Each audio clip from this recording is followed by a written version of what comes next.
That crash happened so quickly and that car came out of nowhere. You fell and hit the ground before you even realized that it was slippery. Injuries can happen before you even know what's going on. And then soon after that, the calls seem to start. An insurance adjuster is hounding you for a recorded statement.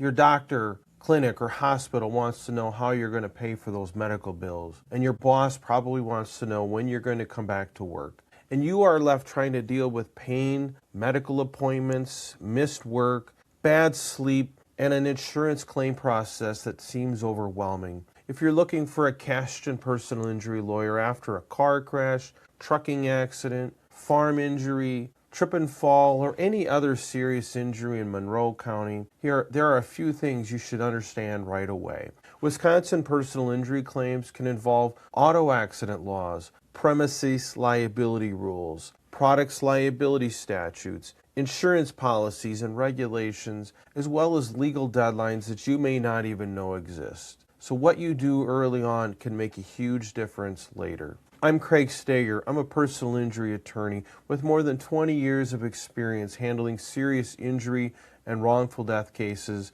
including trial work against big insurance companies. I also help families after fatal accidents as a wrongful death lawyer in western Wisconsin. Here are 3 things you need to know after a Cashton personal injury. First, you don't have to give a recorded statement, especially not to the other driver's insurance company, at least not before speaking with a lawyer. Insurance adjusters are trained to make recorded statements sound routine and unavoidable. They'll say they just want your side of the story. But if you're still in pain, maybe you're on medication, confused, you haven't been sleeping well, overwhelmed, or just trying to figure out what happened, a recorded statement can create problems later on. You may not yet know the full extent of your injuries. Your doctors may not even know that. You may not know what other witnesses saw, or whether there was video, or whether some sort of defective condition or dangerous product contributed to your injuries. You may not know whether there was a safety rule or statute that was violated,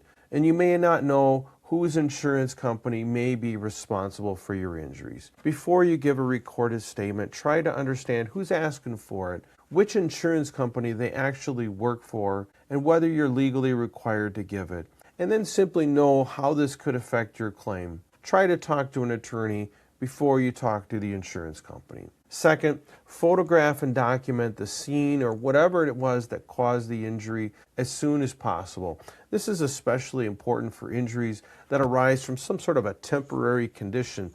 Things like ice melts. That broken step, well, it finally got repaired. That wet floor, they mopped it immediately after you fell. Cars and machinery and other equipment, it gets moved, repaired, or sometimes destroyed. If you can do it safely, try to take photos and video from as many angles as possible. Try to show the actual condition that caused the accident or your injuries. Show the surrounding areas, any vehicle damage or farm equipment, and try to capture any names or identifying information, license plates on those vehicles. Try to show the physical evidence before it changes. If you can, get names and phone numbers of witnesses. Try to write down exactly what happened while it's still fresh in your mind. If you can find surveillance footage from nearby gas stations, homes, or other businesses, that needs to be requested immediately, otherwise it can get deleted or recorded over.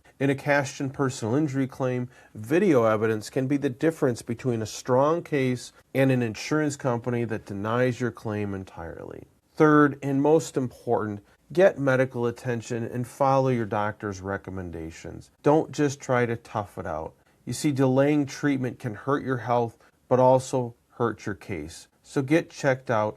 Tell your providers what hurts and exactly where it hurts. Don't exaggerate, but also don't minimize your injuries. If your neck is hurting, tell them exactly where it hurts and how much it hurts. If it's in your back, let them know exactly where in your back it hurts and what kinds of things make it more painful. If your symptoms get worse over the next few days, report that to your doctors as well. Try to follow their treatment plan all the way to the end, even if you start to feel better. Go to all of your appointments or let them know if you're not going to be able to make it. If you're referred to a specialist or asked to get some additional imaging or other testing, do that as well.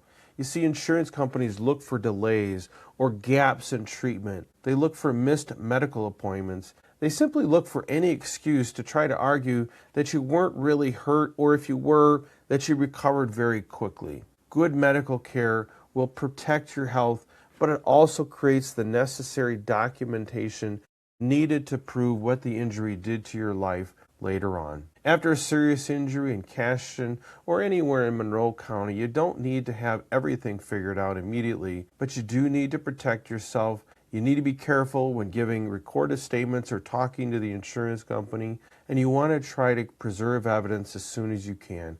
Get that medical care. Understand any deadlines that might apply to your case under Wisconsin law. If you have questions after a serious injury in Cashton or the surrounding area, just call or text the number on the screen for a free consultation. And if you want to understand what happens next, watch the next video on the screen or pin below, where I explain the entire process of a Wisconsin personal injury claim from start to finish.